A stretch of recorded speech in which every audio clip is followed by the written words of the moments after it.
കർത്താവായ യേശു ക്രിസ്തുവിൻ്റെ നാമത്തിൽ ഏവർക്കും സ്നേഹവന്ദനം.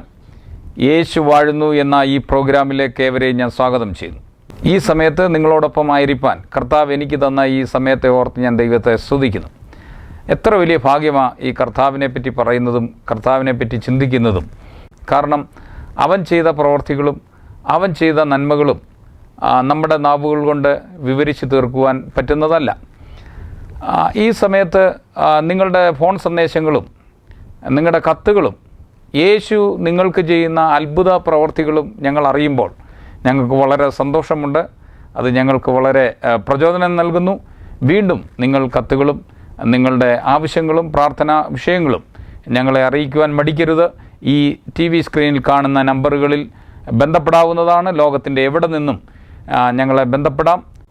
കർത്താവായ യേശു ക്രിസ്തുവിനെ നമ്മൾ ഈ ഭൂമിയിൽ കാണുമ്പോൾ ദൈവത്തിൻ്റെ സകല സമ്പൂർണ്ണതയും യേശു ക്രിസ്തുവിൽ വസിക്കുന്നു എന്ന് ദൈവവചനം പറയുന്നു. ഇന്നത്തെ വചനചിന്തയുടെ ആധാരമായി ലൂക്കോസിൻ്റെ സുവിശേഷം 19-ാം അധ്യായം 29-30 വാക്യങ്ങൾ നമുക്ക് വായിക്കാം.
നിങ്ങൾക്കെതിരെയുള്ള ഗ്രാമത്തിൽ നിങ്ങൾ കണ്ടെത്തും. ഇവിടെ നിൽക്കുമ്പോൾ തന്നെ ഞാനൊരു കാര്യം പറഞ്ഞുകൊള്ളട്ടെ. കർത്താവിന് വേണ്ടി പ്രയോജനപ്പെടേണ്ട, കർത്താവിന് വേണ്ടി വളരെ പ്രയോജനം ചെയ്യേണ്ട പല ജീവിതങ്ങളും എതിരെയുള്ള ഗ്രാമത്തിൽ, ഒരുപക്ഷെ സാത്താൻ്റെ ഗ്രാമത്തിൽ കെട്ടപ്പെട്ടവരായി നമ്മൾ കണ്ടേക്കാം. അവരെ അഴിക്കുക എന്നുള്ളതാണ് കർത്താവ് നമ്മളെപ്പറ്റി ആഗ്രഹിക്കുന്ന പ്രധാന കാര്യം. നിങ്ങൾക്കെതിരെയുള്ള ഗ്രാമത്തിൽ ചെല്ലുവിൻ. ആ ഗ്രാമത്തിൻ്റെ വാതിക്കൽ ചെല്ലുമ്പോൾ നിങ്ങൾക്ക് കാണാൻ കഴിയും, തനിക്ക് വേണ്ടി ഉപയോഗിക്കപ്പെടേണ്ട, തനിക്ക് വേണ്ടി കരുതിയിരിക്കുന്ന കഴുതയെ കെട്ടപ്പെട്ട അവസ്ഥയിൽ കാണുവാൻ കഴിയും. ഒരുപക്ഷെ കഴുതയ്ക്ക് അറിയത്തില്ല താൻ കെട്ടപ്പെട്ടതാണെന്ന്. ഒരിക്കലും ആ കഴുതയ്ക്ക് മനസ്സിലാകത്തില്ല. അതൊരു മരത്തിലോ ഒരു കുറ്റിയിലോ കെട്ടിയിരിക്കുമ്പോൾ ഒരു നിശ്ചിത അളവിൽ, നിശ്ചിത റൗണ്ടിൽ അതിങ്ങനെ കറങ്ങിക്കൊണ്ടിരിക്കുകയാണ്. ആ കറങ്ങിക്കൊണ്ടിരിക്കുമ്പോൾ തന്നെ ഒരുപക്ഷെ എന്നും കാണുന്ന പ്രവൃത്തി, എന്നും ചെയ്യുന്ന പ്രവൃത്തി, എന്നും കാണുന്ന ലോകം അതിങ്ങനെ കണ്ടുകൊണ്ടിരിക്കുന്നു. എന്നാൽ ഒന്ന് ചിന്തിച്ചു നോക്കിയേ, അതിൻ്റെ ഭാവിയെപ്പറ്റി, അതിൻ്റെ ജീവിതത്തെപ്പറ്റി അതിൻ്റെ സൃഷ്ടികർത്താവായ ദൈവത്തിന് എത്രയോ മഹത്വകരമായിട്ടുള്ള പദ്ധതിയാണ് ഒരുക്കി വച്ചിരിക്കുന്നത്. എന്നാൽ അതറിയാതെ തന്നെ അത് കെട്ടപ്പെട്ടവരായി ആ കെട്ടപ്പെട്ട അവസ്ഥയിൽ ആയിരിക്കുന്നു. ഇന്ന് യേശു ക്രിസ്തുവിൻ്റെ ജീവൻ പ്രാപിച്ച് ക്രിസ്തുവിൽ ശോഭിക്കേണ്ട പലരും ഇന്ന് പല രീതിയിൽ കെട്ടപ്പെട്ടതായ അവസ്ഥയിൽ നമുക്ക് കാണുവാൻ കഴിയും. ഈ കെട്ടപ്പെട്ട അവസ്ഥ എന്ന് പറയുന്നതിനെയാണ് നുകം എന്ന് പറയുന്നത്. പൈശാചികൻ്റെ അല്ലെങ്കിൽ സാത്താൻ്റെ നുകത്തിൻ്റെ കീഴിലായി ജീവിതത്തിൽ അനുഗ്രഹം പ്രാപിക്കാതെ ക്രിസ്തുവിൻ്റെ രാജ്യത്തിലല്ലാതെ സാത്താൻ്റെ രാജ്യത്തിലായിരിക്കുന്ന ആയിരക്കണക്കിന് ജനജീവിതങ്ങളെ നമുക്കിന്ന് കാണുവാൻ കഴിയും. പലർ മദ്യപാനത്തിൻ്റെ കെട്ടിലായിരിക്കുന്നു, പലർ മയക്കുമരുന്നിൻ്റെ കെട്ടിലായിരിക്കുന്നു, പലർ ജീവിതത്തിൻ്റെ വഴിപിഴച്ച ജീവിതത്തിൻ്റെ ആ നുകത്തിൻ്റെ അടിമകളായിരിക്കുന്നു. അവരറിയുന്നില്ല, അവർ ചെയ്യുന്ന പ്രവൃത്തി അവർക്ക് മനസ്സിലാകുന്നില്ല. അവർ കെട്ടപ്പെട്ടവരായി ആ ചുറ്റുപാടും ഇങ്ങനെ കറങ്ങിക്കൊണ്ടിരിക്കുകയാണ്. ഒരുപക്ഷെ നമ്മൾ മനസ്സിലാക്കണം, ഈ കെട്ടപ്പെട്ട അവസ്ഥയെപ്പറ്റി മനസ്സിലാക്കുമ്പോൾ ഈ കഴുതയുടെ അവസ്ഥ പോലെ നമ്മുടെ നാടുകളിലൊക്കെ പശുവിനെ കെട്ടിയിടുമ്പോൾ അല്ലെങ്കിൽ ആടുമാടുകളെ നമ്മൾ കെട്ടിയിടുമ്പോൾ നമ്മൾ ചിന്തിച്ചു നോക്ക്, അതിന് ഒരു നിശ്ചിത റേഞ്ചിൽ വരെ അതിന് കറങ്ങുവാനൊക്കത്തുള്ളൂ, അതിന് ചലിക്കുവാനൊക്കത്തുള്ളൂ. എന്നാൽ അതിൻ്റെ ജീവിതം ഒന്ന് ചിന്തിച്ചു നോക്കിയേ, യഥേഷ്ടം നടക്കുവാനും ചലിക്കുവാനും ഈ ലോകത്തിൻ്റെ എങ്ങോട്ട് വേണമെങ്കിലും ചലിക്കാൻ ഒക്കുന്ന ഒരു അവസ്ഥയിലാണ് അതിൻ്റെ സൃഷ്ടികർത്താവ് സൃഷ്ടിച്ചിരിക്കുന്നത്. എന്നാൽ ഇതിനിടയ്ക്ക് വെച്ചാണ് അതിൻ്റെ മുഖം അതിൻ്റെ മുകളിൽ വരുന്നത്. ഇതുപോലെ തന്നെയാണ് മനുഷ്യ ജീവിതത്തെപ്പറ്റി കർത്താവ് ആഗ്രഹിക്കുന്നത്. പിതാവാം ദൈവം ഒരു മനുഷ്യനെ പറ്റി ആഗ്രഹിക്കുന്നത് ആ വലിയൊരു സാധ്യതയോടുകൂടിയാണ് ദൈവം മനുഷ്യനെ സൃഷ്ടിച്ചത്.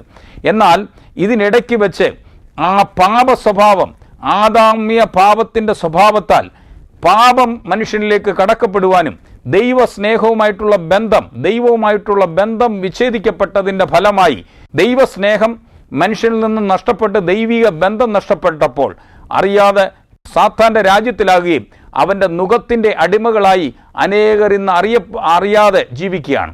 ഈ സാത്താൻ്റെ നുകത്തിലാണെന്ന് അവരറിയാതെ അവർ ഒരു നിശ്ചിത സ്ഥലത്ത് മാത്രമേ അവർക്ക് പോകാൻ കഴിയുന്നുള്ളൂ, നിശ്ചിത കാര്യങ്ങൾ മാത്രമേ അവർക്ക് ചെയ്യാൻ കഴിയുന്നുള്ളൂ. എന്നാൽ സൃഷ്ടിച്ച ദൈവം അവരെപ്പറ്റി ഉദ്ദേശിക്കുന്ന വലിയൊരു പദ്ധതി ഉണ്ടെന്നുള്ളത് അവരറിയുന്നില്ല. ഇത് തൻ്റെ ശിഷ്യന്മാരെയും കൂടെ ബോധ്യപ്പെടുത്തി കൊടുക്കുക എന്നുള്ള ആ മഹത്തായ ഒരു ഉദ്ദേശമായിരുന്നു യേശുവിന് തൻ്റെ ശിഷ്യന്മാരെ എതിരെയുള്ള ഗ്രാമത്തിലേക്ക് അയക്കുവാനിടയായത്. എതിരെയുള്ള ഗ്രാമത്തിൽ കെട്ടപ്പെട്ട അവസ്ഥയിൽ കിടക്കുന്ന കഴുതയെ അഴിച്ചുകൊണ്ടുവരുവാൻ ശിഷ്യന്മാരോട് പറയുമ്പോൾ എൻ്റെ ദൃഷ്ടിയിലൂടെ ഞാൻ ചിന്തിക്കുമ്പോൾ അവർ പരസ്പരം ഒരുപക്ഷെ അങ്ങോട്ടും ഇങ്ങോട്ടും പറഞ്ഞു കാണും, നമ്മൾ പോയി വല്ലോൻ്റെയും കഴുതയെ അഴിക്കുമ്പോൾ അവരെന്ത് പറയും, അവരെന്ത് ചെയ്യും, ഇതൊന്നും അവർ ചിന്തിച്ചില്ല. എന്നാൽ നാഥൻ്റെ വാക്ക് കേട്ടുകൊണ്ട് അവർ പുറപ്പെടുവാൻ ഇടയാകുന്നു. എതിരെയുള്ള ഗ്രാമത്തിൽ ചെല്ലുമ്പോൾ ആ അഴിക്കുമ്പോൾ അതിൻ്റെ ഉടമസ്ഥൻ ചോദിക്കുന്നു, എന്തിനഴിക്കുന്നു?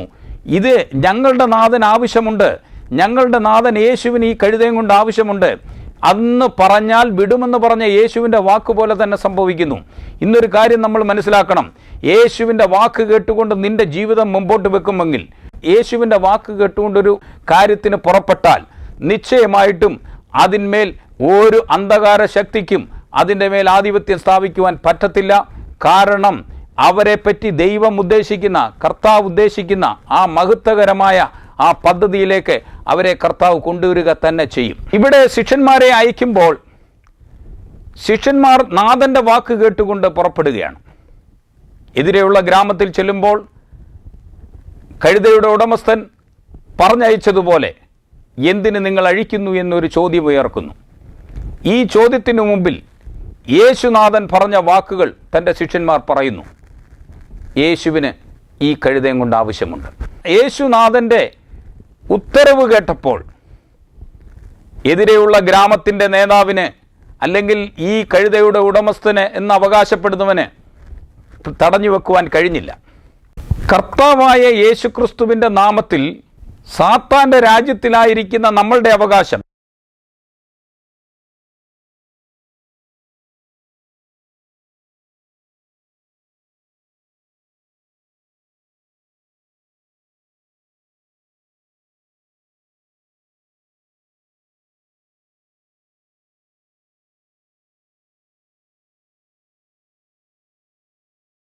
യേശുവിൻ്റെ വാക്ക് കേട്ടുകൊണ്ട് എതിരെയുള്ള ഗ്രാമത്തിൽ ചെന്ന് കഴുതയഴിച്ച് തിരിച്ച് നാഥൻ്റെ അടുക്കൽ വരുമ്പോൾ ആ കഴുതയുടെ പുറത്ത് യേശു കയറുന്നതായി നമുക്ക് കാണുവാൻ കഴിയുന്നു. ഈ കഴുതയുടെ ചരിത്രം തന്നെ പിന്നെ മാറുകയാണ്. ഇന്നലകളിൽ തലയൊടിച്ച് കൊല്ലുവാൻ വിധിക്കപ്പെട്ടിരുന്ന കഴുത, ജീവിതത്തിൽ യാതൊരു പ്രതീക്ഷയും പ്രത്യാശയും ഇല്ലെന്ന് പറഞ്ഞിരുന്ന കഴുത, ഇപ്പോൾ ആരവത്തിൻ്റെ നടുവിൽ അംഗീകാരത്തിൻ്റെ പ്രതീകമായി മാറുന്നതായി നമുക്ക് കാണാൻ കഴിയുന്നു.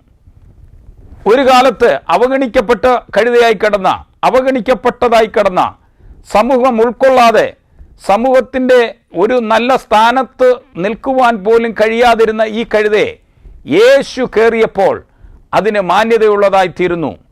തുടർന്നുള്ള ചരിത്രം നമ്മൾ കേൾക്കുമ്പോൾ യേശുവിനെ വഹിക്കുന്ന കഴുതയെ തെരുവീതികൾ ജനങ്ങൾ ആരവത്തോടും സന്തോഷത്തോടും ആർത്തിരമ്പുന്ന ശബ്ദത്തോടും സ്വീകരിക്കുന്നതായി നമുക്ക് കാണുവാൻ സാധിക്കുന്നു.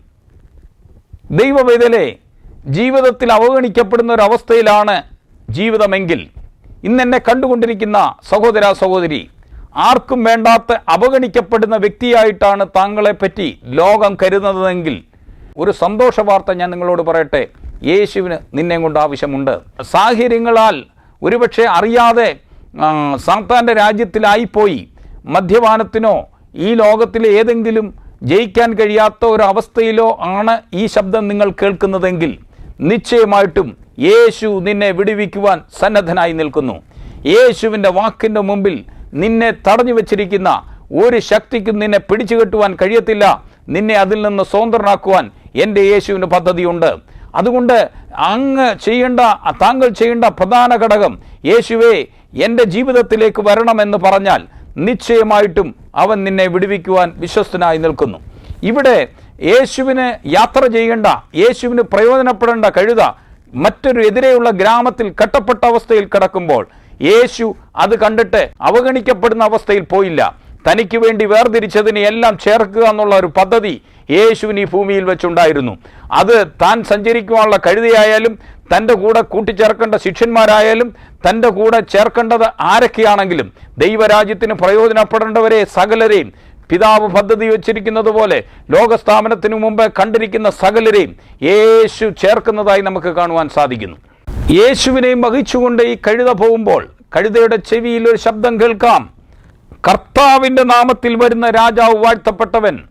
ഇന്നലകളിൽ വരെ അവഗണനയുടെ ശബ്ദം ചെവിയിൽ കേട്ട് സമൂഹത്തിൽ ഒരു സ്ഥാനവുമില്ലാതെ കെട്ടപ്പെട്ട അവസ്ഥയിൽ കിടന്ന കഴുത ഇപ്പോൾ കേൾക്കുന്നത് അത്യുന്നതനായ കർത്താവിൻ്റെ നാമത്തിൽ വരുന്ന രാജാവ് വാഴ്ത്തപ്പെട്ടവൻ എന്നുള്ള ശബ്ദമാണ്. ഇന്നലകളിൽ അവഗണനയുടെ ശബ്ദം, ഇന്നലകളിൽ നിന്ദയുടെ ശബ്ദം, ഇന്നലകളിൽ തള്ളപ്പെട്ട അവസ്ഥ, ഇന്നലകളിൽ കെട്ടപ്പെട്ട അവസ്ഥ, ഇപ്പോൾ ഇതാ നോക്കൂ, ഈ കഴുതയുടെ അവസ്ഥ മാറിയിരിക്കുന്നു. കഴുതയ്ക്ക് കേൾക്കാൻ കഴിയുന്നത് രാജകീയമായ സ്വീകരണത്തിൻ്റെ ശബ്ദവും ആരവവുമാണ്. ഈ ആരവത്തിൻ്റെ കാരണം മറ്റൊന്നുമല്ല, ഈ കഴുതയുടെ മുകളിൽ യേശു കയറി എന്നുള്ള ഒറ്റ കാരണമാണ്. പലപ്പോഴും സംഭവിക്കുന്നത്, യേശു ഒരുത്തൻ്റെ ഉള്ളിൽ വന്നു കഴിയുമ്പോൾ, അവന് രാജകീയമായ പദവി ലഭിക്കുമ്പോൾ രാജാതിരാജാവാകുന്ന കർത്താവിനെ മറന്നു പോകുന്ന ഒരവസ്ഥ മനുഷ്യ ജീവിതത്തിൽ നമുക്ക് കാണുവാൻ സാധിക്കും.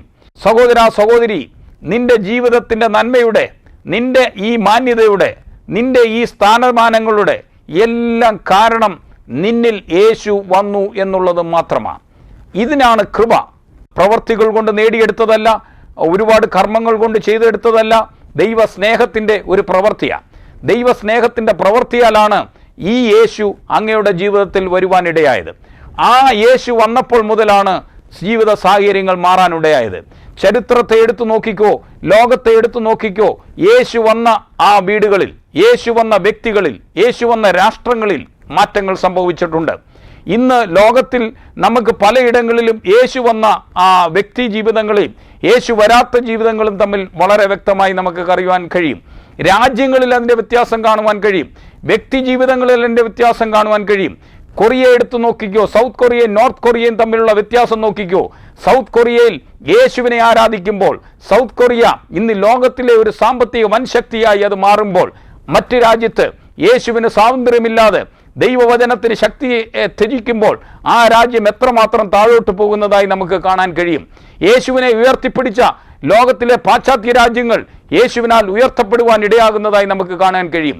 നമ്മുടെയൊക്കെ അടുത്തുള്ള ജീവിതങ്ങളെ എടുത്തു നോക്കിക്കോ, ഒന്ന് താരതമ്യ പഠനം നോക്കിക്കോ. യേശുവിനെ സ്വീകരിച്ചിട്ടുള്ള കുടുംബങ്ങളും യേശുവിനെ സ്വീകരിക്കാത്ത കുടുംബങ്ങളിലും ഉണ്ടാകുന്ന സമാധാനവും സന്തോഷവും സമൃദ്ധിയും നമുക്ക് തിരിച്ചറിയാൻ സാധിക്കും.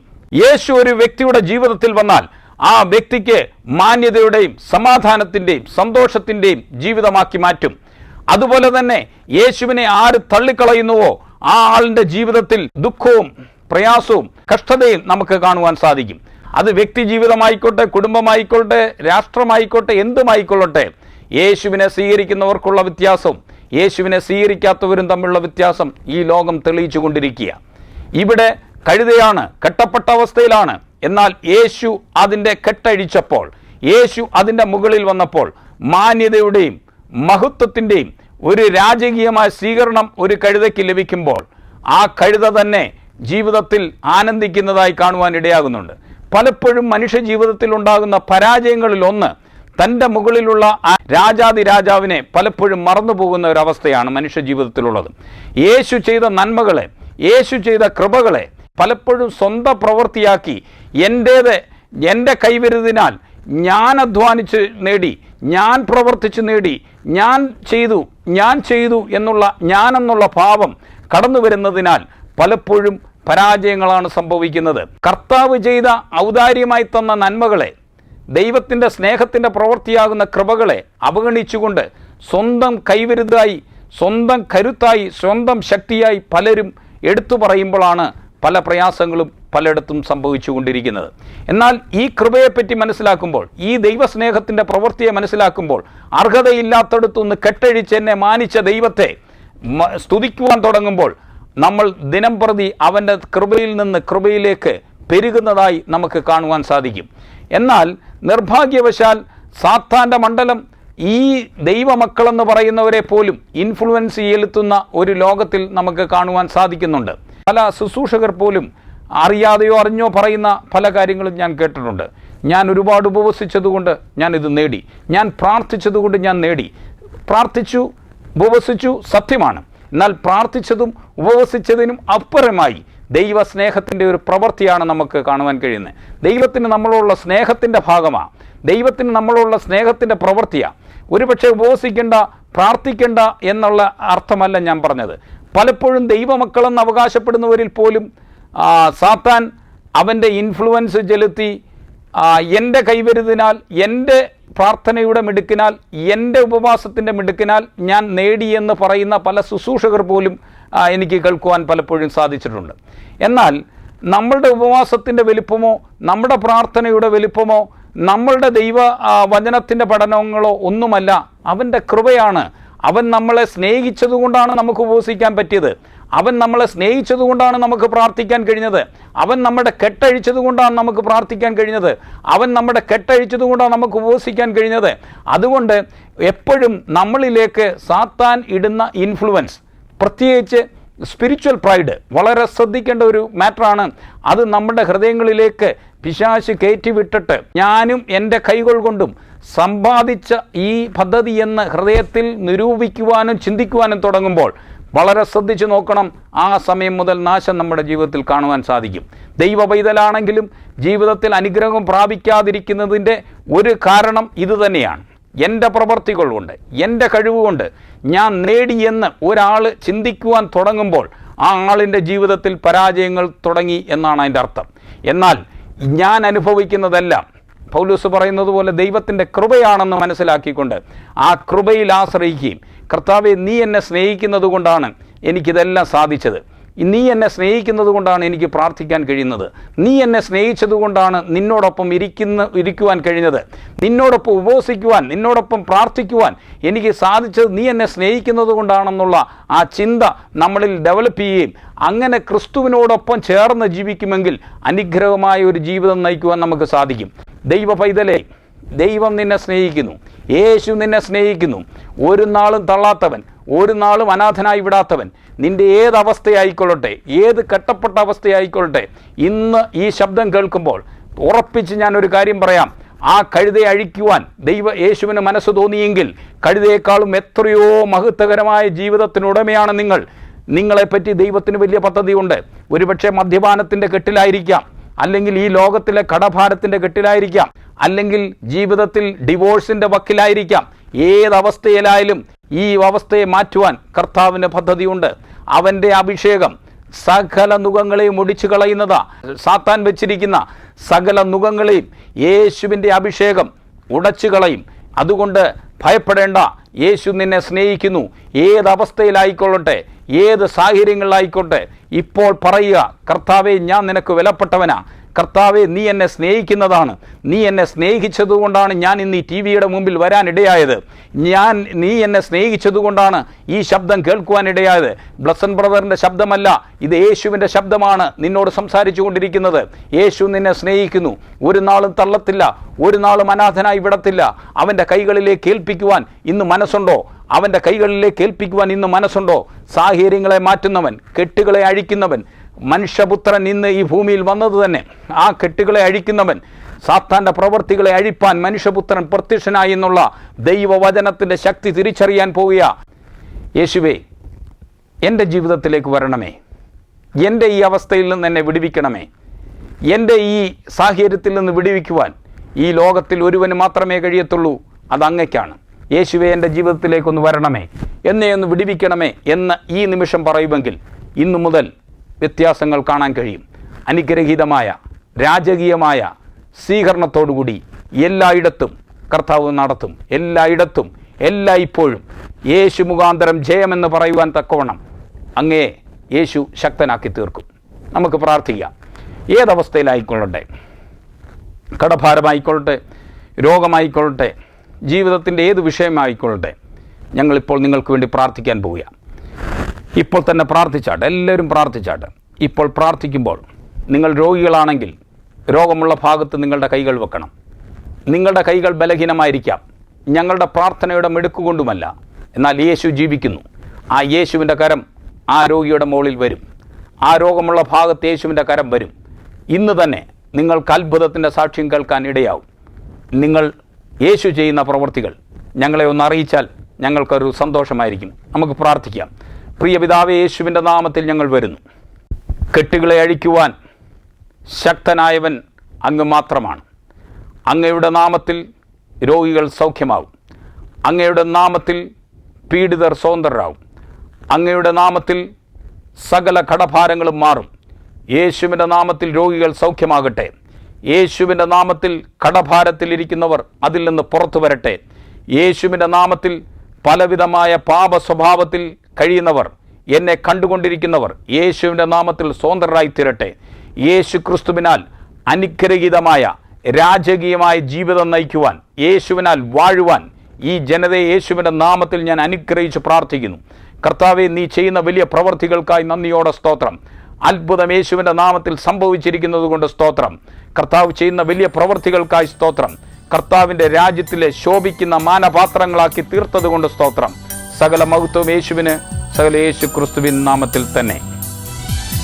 അടുത്തയാഴ്ച ഇതേ സമയത്ത് ഇതേ ചാനലിൽ നമുക്ക് വീണ്ടും കാണാം. കർത്താവ് നമ്മെ അനുഗ്രഹിക്കുമാറാകട്ടെ.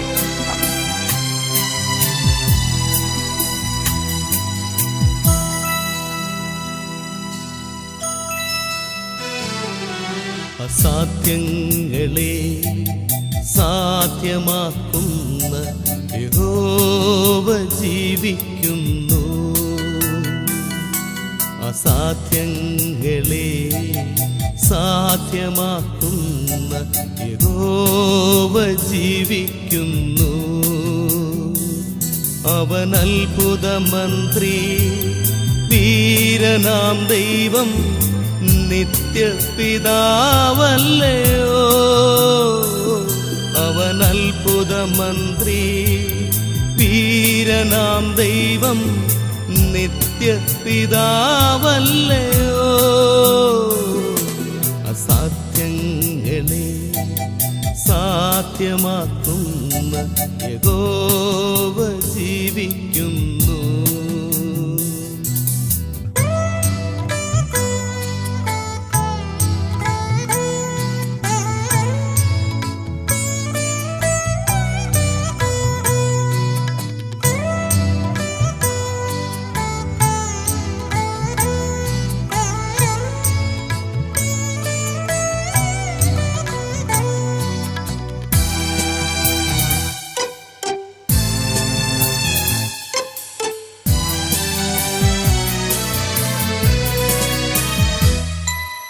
പ്രാർത്ഥന കേൾക്കുന്ന പരമോന്നത, വിടുതൽ നൽകുന്ന എന്നാഥനേ.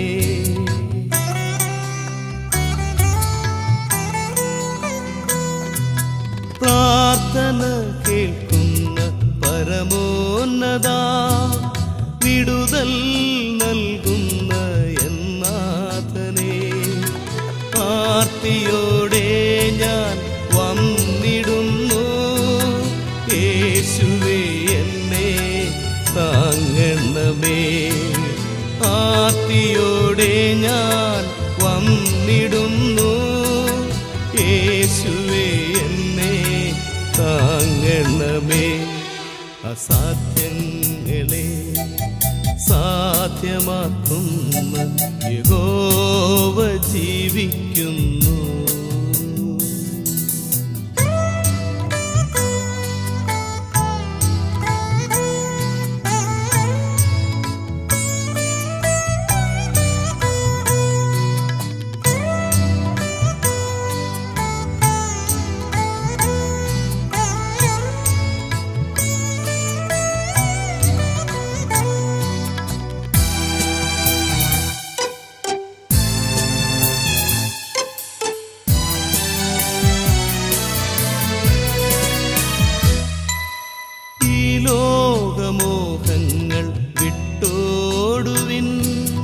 ദൈവഭയത്തിൽ ജീവിക്കുവാൻ.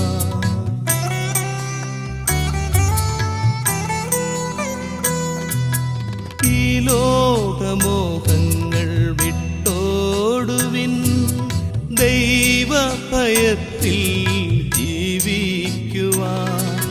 സാന്ത്വനമായവൻ അരികിലുണ്ട്, നിന്നെ രക്ഷിപ്പാൻ മതിയായവൻ. സാന്ത്വനമായവൻ അരികിലുണ്ട്, നിന്നെ രക്ഷിപ്പാൻ മതിയായവൻ. അസാധ്യങ്ങളെ സാധ്യമാക്കുന്ന യഹോവ ജീവിക്കുന്നു. അസാധ്യങ്ങൾ